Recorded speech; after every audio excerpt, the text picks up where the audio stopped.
നമസ്കാരം. നമസ്തേ. ഇന്ത്യയുടെ സ്വകാര്യ കമ്പനിയായ സ്കൈ റൂട്ട് എയറോസ്പേസിന്റെ വിക്ഷേപണം വിജയകരമായി എന്നുള്ള വാർത്തകളെല്ലാമാണ് ഇന്നലെ പ്രധാനപ്പെട്ടും ഉണ്ടായിരുന്നത്. അതിനിടയിൽ തന്നെ വലിയ തരത്തിലുള്ള ചർച്ചാ വിഷയമായിരുന്ന ISROയില് എന്താ പറയുക കൊഴിഞ്ഞുപോക്കും, അതേപോലെ ആൾക്കാർ അതിൽ നിൽക്കാൻ താല്പര്യപ്പെടുന്നില്ല എന്ന തരത്തിൽ വലിയ തരത്തിലുള്ള പ്രശ്നങ്ങളും കാര്യങ്ങളും ഒരു ഭാഗത്ത് ചർച്ച നടക്കുമ്പോൾ ഇത്തരത്തിലുള്ള എന്താ പറയുക ഒരു സ്വകാര്യ കമ്പനിയുടെ വിക്ഷേപണം വിജയകരമായി പൂർത്തിയായി എന്നുള്ള വാർത്തയും പുറത്തു വരുന്നുണ്ട്. അപ്പം ISROക്ക് ഇത് വലിയ തരത്തിലുള്ള തിരിച്ചടിയാവില്ലേ? എന്താണ് യഥാർത്ഥത്തിന്റെ ഒരു സത്യാവസ്ഥ? ഇന്നലെ ഇന്ത്യയുടെ ആദ്യമായിട്ടാണ് ഇന്ത്യയിലെ ഒരു സ്വകാര്യ സ്പേസ് കമ്പനി ഒരു റോക്കറ്റിന്റെ ഓർബിറ്റൽ ലോഞ്ച് നടത്തുന്നത്. ഓർബിറ്റൽ ലോഞ്ച് എന്ന് പറഞ്ഞാല് കൃത്യമായിട്ടും ഒരു ഉപഗ്രഹത്തിന്റെ ഓർബിറ്റിലോട്ട് ഒരു വസ്തുവിനെ പ്ലേസ് ചെയ്യാനുള്ള അത്തരത്തിലുള്ള ഒരു വിക്ഷേപണത്തിനാണ് ഓർബിറ്റൽ ലോഞ്ച്. സബോർബിറ്റൽ ലോഞ്ച് എന്ന് പറഞ്ഞാല് 100 കിലോമീറ്റർ കടക്കും ഒരു റോക്കറ്റ്. പക്ഷെ കൃത്യമായിട്ടും ഭ്രമണപഥത്തിലേക്ക് ഒരു വസ്തുവിനെ എത്തിക്കുന്ന രീതിയിൽ ആ റോക്കറ്റിന് ഉയരാൻ പറ്റുന്നില്ല. അതാണ് സബോർബിറ്റൽ ലോഞ്ച്. അപ്പൊ സബോർബിറ്റൽ ലോഞ്ച് ഈ വിക്രം-1 എന്ന സ്കൈ റൂട്ട് എയറോസ്പേസിന്റെ റോക്കറ്റ് ഇന്നലെ ഏതാണ്ട് 350 കിലോഗ്രാം ഉള്ള ഒരു പേലോഡ് ലോ എർത്ത് ഓർബിറ്റ്, ഭൂമിയിൽ നിന്നും ഏതാണ്ട് 450 കിലോമീറ്റർ അകലെയുള്ള ഒരു ലോ എർത്ത് ഓർബിറ്റിൽ ഇന്നലെ വിജയകരമായിട്ട് വിക്ഷേപിച്ച് ചരിത്രം സൃഷ്ടിച്ചു. ഇന്ത്യയുടെ ചരിത്രത്തിൽ ആദ്യമായിട്ടാണ് ഇങ്ങനെ ഒരു സ്വകാര്യ കമ്പനിയുടെ റോക്കറ്റ് വിജയകരമായി ഭ്രമണപഥത്തിലേക്ക് ഒരു ഉപഗ്രഹത്തെ അല്ലെങ്കിൽ ഒരു വസ്തുവിനെ വിക്ഷേപിക്കുന്നു. ഇന്നലെ അതൊരു ടെക്നോളജി അത് 2-3 പേലോഡുകൾ അവർ വിക്ഷേപിച്ചു. ഗ്രഹാം സ്പേസ് കോസ്മോ സർവ് എന്ന് പറയുന്ന കമ്പനിയുടെ പേലോഡ് ഉണ്ട്, D-ക്യൂബ്ഡിന്റെ പേലോഡ് ഉണ്ട്, സ്കൈ റൂട്ടിന്റെ സ്വന്തം ആയിട്ട് സ്കോപ്പ് എന്ന് പറയുന്ന ഒരു ചെറിയ പേലോഡ്, പിന്നെ മറ്റൊരെണ്ണവും കൂടിയുണ്ട്. അപ്പം ഇതൊരു പരീക്ഷണാടിസ്ഥാനത്തിൽ ചെയ്ത ഒരു വിക്ഷേപണമാണ്. അതൊരു പ്രോപ്പർ പേലോഡ് അല്ല. പക്ഷെ ബാക്കി അതൊഴിച്ചാൽ ബാക്കിയെല്ലാം ഇത് കൃത്യമാണ്. അപ്പൊ അതായത് റോക്കറ്റിന്റെ ശേഷി വളരെ കൃത്യമായിട്ട് ഇന്നലെ പരീക്ഷിക്കപ്പെട്ടു. അത് പൂർണ്ണ വിജയവുമായി. വിക്രം-1 എന്ന പേര് വിക്രം സാരാഭായിയുടെ പേരാണ് ഈ റോക്കറ്റിന് ഇട്ടിരിക്കുന്നത്.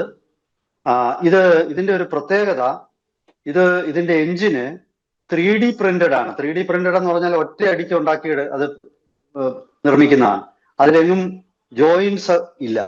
അത് കാരണം അതിന് കേടുപാടുകളൊക്കെ കുറവായിരിക്കും. അങ്ങനെ 3D പ്രിന്റ് ചെയ്തിരിക്കുന്ന ഒരു എഞ്ചിനാണ്. അത് വളരെ വേഗത്തിൽ ഇത്തരം എഞ്ചിനുകൾ നിർമ്മിക്കാം. ഇതൊരു മൂശയിൽ വെച്ച് അത് ഉണ്ടാക്കുന്ന പോലെ വളരെ വേഗത്തിൽ ഈ എഞ്ചിൻ 3D പ്രിന്റിംഗ് ടെക്നോളജിയുടെ ഒരു പ്രത്യേകതയാണ്.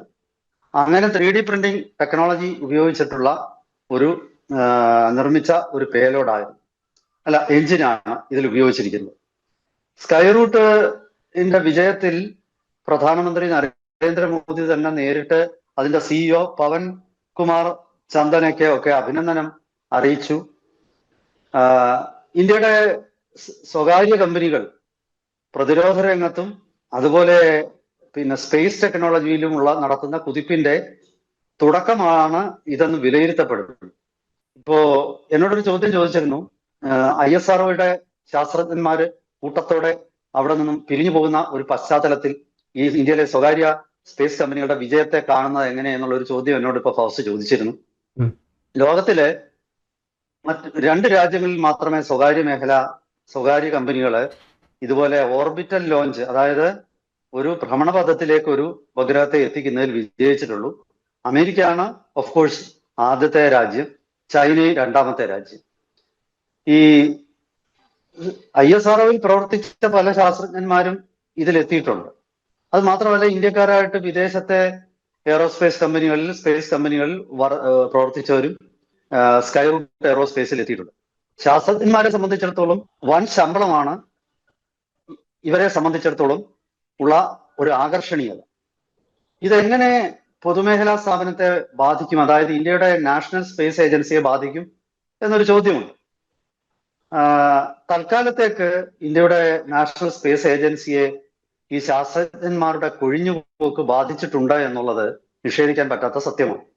അതൊരു ഭാഗത്ത് നിൽക്കുമ്പോഴും നിരവധി കമ്പനികൾ സ്പേസ് മേഖലയിൽ ഉയർന്നു വരികയും അവരൊക്കെ തന്നെ റോക്കറ്റ് വിക്ഷേപണം, ഉപഗ്രഹ ലോഞ്ചിങ്, അതുപോലെ മറ്റ് ഉപഗ്രഹ നിർമ്മാണം, റോക്കറ്റ് എഞ്ചിൻ നിർമ്മാണം, അങ്ങനെയുള്ള ഒരുപാട് പ്രവൃത്തികളിലേക്ക് കടക്കുമ്പോൾ രാജ്യത്തെ ഒരു ആവാസ വ്യവസ്ഥ, സ്പേസ് മേഖലയിലെ ഒരു ഇക്കോസിസ്റ്റം അത് വലുതാവുകയും അത് വികസിക്കുകയും ചെയ്യുന്നു. അത് വലിയൊരു നേട്ടമാണ്. സ്പേസ് രംഗത്ത് ഇന്ത്യയിലെ സ്വകാര്യ കമ്പനികളുടെ വളർച്ച അത് ISROയ്ക്ക് ഒരു തരത്തിൽ അത് ഒരു പോസിറ്റീവാണ്. എന്തെന്നാൽ ഗവേഷണ വികസന പരിപാടികളിൽ മാത്രം അവർ ശ്രദ്ധിച്ചാൽ മതി.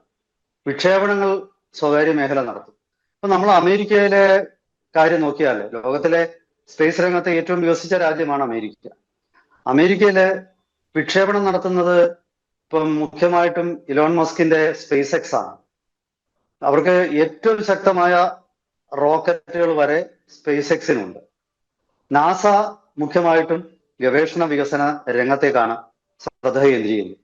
നാസയുടെ ടെക്നോളജി അവർ സ്വകാര്യ മേഖലയ്ക്ക് വിൽക്കുമ്പോൾ അതിനൊരു വില സർക്കാരിന് കിട്ടുന്നുണ്ട്. അത് മാത്രവുമല്ല, ഓരോ വിക്ഷേപണത്തിലും ഒരു ഫീസ് നാസയ്ക്ക് കിട്ടും. അതേ മാതൃകയിൽ ആയിരിക്കണം ഇന്ത്യയിലും ഈ സ്വകാര്യ മേഖല പ്രവർത്തിക്കുന്നതെന്ന് ഞാൻ ഊഹിക്കുകയാണ്. അതായത് ടെക്നോളജി ഇപ്പോഴുള്ള ടെക്നോളജി പലതും ISROയുടെ സഹായത്തിലാണ് ഇവർക്ക് കിട്ടിയിരിക്കുന്നത്. ഇപ്പൊ ഇന്നലെ ലോഞ്ച് നടന്നിരിക്കുന്നത് ശ്രീഹരിക്കോട്ടയിലെ ലോഞ്ച് പാഡിൽ നിന്നാണ്. ഇന്നലെ ഉച്ചയ്ക്ക് 12 മണിക്ക് ശേഷം 12:05 എന്തോ ആണ് ഈ ലോഞ്ച് നടന്നത്. അത് ISROയുടെ ശ്രീഹരിക്കോട്ടയിലെ ലോഞ്ച് പാഡിൽ നിന്നാണ്. തീർച്ചയായിട്ടും അതിനൊരു ഫീസ് ISRO ഈടാക്കിയിട്ടുണ്ടാവണം. അപ്പോ ISRO ഒരു ഗവേഷണ സ്ഥാപനമായിട്ട് നിന്നുകൊണ്ട് അവർക്ക് ഗവേഷണത്തിൽ കൂടുതൽ ശ്രദ്ധിക്കാൻ പറ്റും. യഥാർത്ഥത്തിൽ ശാസ്ത്രജ്ഞന്മാർക്ക് ഗവേഷണത്തിൽ ശ്രദ്ധിച്ചാൽ മതി, അതിന്റെ കമേഴ്ഷ്യൽ ആക്ടിവിറ്റി മറ്റുള്ളവർ കൊടുക്കട്ടെ. അതാണ് ആധുനിക ലോകത്തിന്റെ ഒരു സ്ട്രാറ്റജി. അമേരിക്ക അതാണ് പിന്തുടരുന്നത്. കമ്മ്യൂണിസ്റ്റ് രാഷ്ട്രമായ ചൈനയും ഇപ്പോൾ അതിലേക്ക് മാറുകയാണ്. ചൈനയുടെ ദേശീയ സ്പേസ് ഏജൻസി അവര് റോക്കറ്റ് ടെക്നോളജി വികസിപ്പിച്ചിട്ട് ചൈനയിലെ തന്നെ സ്വകാര്യ മേഖലയ്ക്ക് കൈമാറുകയാണ്. ഇപ്പൊ വിദേശത്ത് US വേറെ ഏജൻസികൾ വന്നു. ജെഫ് ബൈസോസ് ഉണ്ടല്ലോ, മെറ്റയുടെ ഉടമസ്ഥൻ, അദ്ദേഹത്തിന് സ്വന്തമായിട്ട് ഇപ്പം സ്പേസ് ഏജൻസി ഉണ്ട്. അതിന്റെ പേര് ഞാൻ കൃത്യമായിട്ട് ഓർക്കുന്നില്ല. അങ്ങനെയുള്ള അവർക്ക് ഏറ്റവും ശക്തിയേറിയ റോക്കറ്റുകൾ വരെ ഉണ്ട്. ISROയെ സംബന്ധിച്ച് ഇപ്പോഴുള്ള മുന്നിലുള്ള അടിയന്തരമായിട്ടുള്ള ആവശ്യം സൂപ്പർ ഹെവി ലോഞ്ച് വെഹിക്കിൾ ഉണ്ടാക്കുക എന്നുള്ളതാണ്. അതായത് ഇപ്പൊ പരമാവധി ഇന്ത്യയുടെ ഒരു ശേഷി, ഇന്ത്യയുടെ LV-3 എന്ന് പറയുന്ന റോക്കറ്റാണ് ഇന്ത്യയുടെ ഏറ്റവും ശക്തിയേറിയ റോക്കറ്റ്. ആ LV-3 ലോഞ്ച് വെഹിക്കിൾ 3 അത് പഴയ GSLV Mark 3 ആണ്. ആ റോക്കറ്റിന് ജിയോ ട്രാൻസ്ഫർ ഓർബിറ്റ് എന്ന ജിയോ സിങ്ക്രോണസ് ഓറിന്റെ തൊട്ടടുത്തുള്ള അവിടെയാണ് ജിയോ സിങ്ക്രോണസ് സാറ്റലൈറ്റുകൾ വിക്ഷേപിക്കുന്നത്. ആ ജിയോ ട്രാൻസ്ഫർ ഓർബിറ്റിലെ 4.5 ടൺ വരെ ഭാരമുള്ള ഉപഗ്രഹങ്ങളെ വിക്ഷേപിക്കാനുള്ള ശേഷിയുണ്ട്. ഇന്ത്യക്ക് ആവശ്യം ജിയോ ട്രാൻസ്ഫർ ഓർബിറ്റിലേക്ക് ഒരു 6 ടണ്ണോളം ഭാരമുള്ള, അല്ലെ 5 ടണ്ണിന് മുകളിൽ ഭാരമുള്ള ഉപഗ്രഹങ്ങൾ വിക്ഷേപിക്കാൻ ശേഷിയുള്ള ലോഞ്ച് വെഹിക്കിൾ വിക്ഷേപണ വാഹനങ്ങൾ തയ്യാറാക്കുക എന്നുള്ളതാണ്. അത് വേണമെങ്കിൽ നമുക്ക് ഈ കെറോസിൻ ഫ്യൂവൽ റോക്കറ്റ് എഞ്ചിൻ എന്ന് വിദേശത്ത് വിളിക്കുന്നതും ഇന്ത്യയിൽ സെമി ക്രയോജനിക് എഞ്ചിൻ എന്ന് പറയുന്നതുമായ എഞ്ചിൻ വികസിപ്പിച്ചെടുക്കേണ്ടതുണ്ട്. അതുപോലെ നമ്മുടെ ഇപ്പോൾ കൈവശമുള്ള SE-20 എന്ന സെമി ക്രയോജനിക് എഞ്ചിൻ, അത് SE-200, ആ SE-200 ഇപ്പോ തീർച്ചയായിട്ടും അത് പെർഫെക്ഷനിലേക്ക് എത്തിച്ചിട്ടുണ്ട്. അതിന്റെ ഏറ്റവും പുതിയ വെർഷൻ നമ്മൾ ഇപ്പോ പുറത്തിറക്കിയിട്ടുണ്ട് ശാസ്ത്രജ്ഞന്മാര്. അതും അതോടൊപ്പം ഈ SE സെമി ക്രയോജനിക് എഞ്ചിൻ, അതിനിപ്പം വെറും SE എന്ന് മാത്രമാണ് പറയുന്നത്. SE-2000 2000 കിലോ ന്യൂട്ടൺ ത്രസ്റ്റ് ഉള്ള ആ എഞ്ചിനും കൂടി ചേരുമ്പോൾ LV-3 ആകെ മാറും. LV-3 റോക്കറ്റ് ഒരു ഹെവി ലിഫ്റ്റ്, യഥാർത്ഥ അർത്ഥത്തിലുള്ള ഒരു ഹെവി ലിഫ്റ്റ്. ഇപ്പൊ ബാഹുബലി എന്നൊക്കെ പേരുണ്ടെങ്കിലും ബാഹുബലി ഒന്നും അല്ല. ഇപ്പൊ അതൊരു ബാഹുബലിയോട് അടുത്തെത്തുന്ന ഒരു റോക്കറ്റ് എന്ന് മാത്രമേ നമുക്ക് പറയാൻ പറ്റൂ. 5 ടണ്ണിൽ മേളിലുള്ള ഭാരമുള്ള ഉപഗ്രഹങ്ങൾ വിക്ഷേപിക്കുന്നതോടുകൂടി ചൈനയുടെ ലോങ് മാർച്ച് അല്ലെങ്കിൽ റഷ്യയുടെ സോയൂസ് ഒക്കെ പോലുള്ള ഒരു അതിശക്തമായ റോക്കറ്റായിട്ട് LV-3 മാറാൻ പോവുകയാണ്. അത് സാധിച്ചെടുക്കണമെങ്കിൽ എനിക്ക് തോന്നുന്നു ഇസ്രോയുടെ ശ്രദ്ധ പൂർണ്ണമായിട്ടും ഗവേഷണ വികസനങ്ങളിലേക്ക് പോകണം. അപ്പൊ അത് തീർച്ചയായിട്ടും നല്ലതാണ്. പക്ഷെ അതേസമയം ISROയിലെ പ്രതിസന്ധികൾക്ക് പരിഹാരം കാണാനും കേന്ദ്ര സർക്കാർ ശ്രമിക്കേണ്ടതുണ്ട്. നമ്മൾ ഇന്നലെ അതിന്റെ വീഡിയോ ചെയ്തതാണ്. ISROയില് നിലനിൽക്കുന്ന പിന്നെ ചില ലോബികളുണ്ട്, അതൊക്കെ ഒന്ന് പൊളിച്ചെടുക്കണം. അതുകൂടാതെ അവിടെ ശാസ്ത്രജ്ഞന്മാർ വിട്ടുപോകുന്നത് തീർച്ചയായിട്ടും ഹൈ അട്രീഷൻ റേറ്റ് ആണ്, അത് ഒഴിവാക്കിയേ പറ്റൂ. അതെല്ലാം നമുക്ക് കേന്ദ്ര സർക്കാരിന്റെ ചുമതലയിലുള്ള കാര്യങ്ങളാണ്, അവർ ചെയ്യട്ടെ എന്ന് ഞാൻ ആശിക്കുകയാണ്. ഇപ്പോ ഈ സ്കൈ റൂട്ട് എയറോസ്പേസ് പോലെ തന്നെ മറ്റൊരു സ്വകാര്യ സ്പേസ് കമ്പനിയും ഇന്ത്യയിൽ നല്ല രീതിയിൽ ഇപ്പം അവരും പ്രവർത്തനം തുടങ്ങിയിട്ടുണ്ട്. അവരുടെ അതായത് അഗ്നികുൽ കോസ്മോസ് എന്ന ഒരു കമ്പനിയും. ഈ അഗ്നികുൽ കോസ്മോസ് ഇപ്പോ സ്വന്തം ഇന്ത്യയിലെ ആദ്യത്തെ സെമി ക്രയോജനിക് എഞ്ചിൻ അഥവാ കെറോസിൻ ഫ്യൂവൽ എഞ്ചിൻ അവർ വികസിപ്പിച്ചെടുത്തു കഴിഞ്ഞു. ISROയ്ക്ക് സാധിക്കാത്തതാണ് അവർ സാധിച്ചു കഴിഞ്ഞിരിക്കുന്നു. ISRO ഇപ്പൊ വികസിപ്പിച്ചുകൊണ്ടിരിക്കുകയാണ്, പക്ഷെ അതിന്റെ 80% മാത്രമേ അത് പൂർത്തിയായിട്ടുള്ളൂ. അത് അഗ്നികുൽ കോസ്മോസ് 3D പ്രിന്റ് ചെയ്ത ഒരു സെമി ക്രയോജനിക് എഞ്ചിൻ നിർമ്മാണം പൂർത്തിയാക്കിയിട്ടുണ്ട്. അപ്പൊ അങ്ങനെയാണെങ്കിൽ ആ എഞ്ചിന് LV3 ഉപയോഗിച്ചാൽ പോരെ എന്നൊരു ചോദ്യമുണ്ട്. അതിന് മറുപടി ഞാൻ പറയാം. അഗ്നികുൽ ഉണ്ടാക്കിയിരിക്കുന്നത് ചെറിയ ത്രസ്റ്റ് കൊടുക്കുന്ന ഒരു എഞ്ചിനാണ്. അത് ഏതാണ്ട് 120 കിലോ ന്യൂട്ടൺ ത്രസ്റ്റിന്റെ ചെറിയ എഞ്ചിനാണ്. ISRO നിർമ്മിക്കുന്നത് 2000 കിലോ ന്യൂട്ടൺ ത്രസ്റ്റിന്റെ ഒരു ഭീമാകാരനായ എഞ്ചിനാണ്. അപ്പൊ അത് തമ്മിലൊരു വ്യത്യാസമുണ്ട്. പ്രോട്ടോടൈപ്പ് പോലൊരു ചെറിയ സാധനമാണ് അഗ്നികുൽ കോസ്മോസ് നിർമ്മിച്ചിരിക്കുന്ന. അത്തരം എഞ്ചിനുള്ള 4 ബൂസ്റ്ററുകൾ ഘടിപ്പിച്ച റോക്കറ്റ് ആയിരിക്കും അവർ വിക്ഷേപിക്കുന്നത്. അവർക്ക് 700 കിലോമീറ്റർ അകലെയുള്ള ഒരു ലോ എർത്ത് ഓർബിറ്റ്, അതൊരു പോളാർ ഓർബിറ്റ് ആണ്. ആ ഓർബിറ്റിലേക്ക് 300 കിലോഗ്രാം ഭാരമുള്ള ഒരു ഉപഗ്രഹത്തെ അല്ലെങ്കിൽ ഒരു വസ്തുവിനെ ഈ ഓർബിറ്റിലേക്ക് എത്തിക്കാനുള്ള ഒരു ശേഷി ഉള്ള റോക്കറ്റാണ് അഗ്നിബാൺ എന്ന അവരുടെ റോക്കറ്റ്. ഈ അഗ്നിബാണും നമ്മുടെ ഇപ്പോൾ ഇന്നലത്തെ വിക്രം റോക്കറ്റും തമ്മിൽ നമ്മൾ താരതമ്യപ്പെടുത്തുമ്പോൾ അഗ്നിബാണിൽ ഉപയോഗിക്കുന്നത് ഒരു സെമി ക്രയോജനിക് എഞ്ചിനുണ്ട്. അത് അതിന്റെ ഒരു മെച്ചമാണ്. അവർ ഇതുവരെ ഒരു പൂർണ്ണ രീതിയിലുള്ള ഒരു വിക്ഷേപണം നടത്തിയിട്ടില്ല. പക്ഷെ ആദ്യത്തെ വിക്ഷേപണവും വിജയകരമായ വിക്ഷേപണം നടത്തിയിരിക്കുന്നത് സ്കൈ റൂട്ട് തന്നെയാണ്. സ്കൈ റൂട്ടിന്റെ വിക്രം 1 വിജയകരമായിട്ട് വിക്ഷേപിച്ചിരിക്കുന്നു. അടുത്തു വരുന്ന ദിവസങ്ങളിൽ അഗ്നികുൽ കോസ്മോസിന്റെ അഗ്നിബാൺ വിക്ഷേപണവും ഉണ്ടാകുമെന്നാണ് പ്രതീക്ഷിക്കുന്നത്. എന്തായാലും ശരി, സ്വകാര്യ മേഖലയുടെ ഒരു വൻ കുതിപ്പ് അത് തീർച്ചയായിട്ടും എനിക്ക് മൊത്തത്തിൽ അത് ഇന്ത്യക്ക് ഗുണകരമാണ് എന്ന് തന്നെയാണ് ഞാൻ കരുതുന്നത്. ഇപ്പോൾ ഈ ഇന്ത്യയുടെ പല ശത്രു രാജ്യങ്ങളും വളരെ ആശങ്കയോടെയാണ് യഥാർത്ഥത്തിൽ ഈ ഇന്ത്യയുടെ സ്വകാര്യ സ്പേസ് കമ്പനികളുടെ വളർച്ചയെ കാണുന്നത്. കാരണം ഇങ്ങനെ വിവിധ കമ്പനികൾ വരാൻ തുടങ്ങിയാൽ അവരെ സംബന്ധിച്ചിടത്തോളം ഒരു യുദ്ധസമയത്ത് നമ്മുടെ അടിസ്ഥാന സൗകര്യങ്ങൾ, അതായത് നമ്മുടെ റോക്കറ്റ് ലോഞ്ചിങ് ഫെസിലിറ്റി തകർക്കാൻ അവർക്ക് പിന്നെ പറ്റില്ല. ഇനി വരുന്ന യുദ്ധങ്ങളിൽ എല്ലാവരും ചെയ്യുന്നത് ഒരു രാജ്യത്തിന്റെ ഉപഗ്രഹങ്ങളെയും ഉപഗ്രഹ വിക്ഷേപണ സംവിധാനത്തെയും തകർക്കാനായിരിക്കും.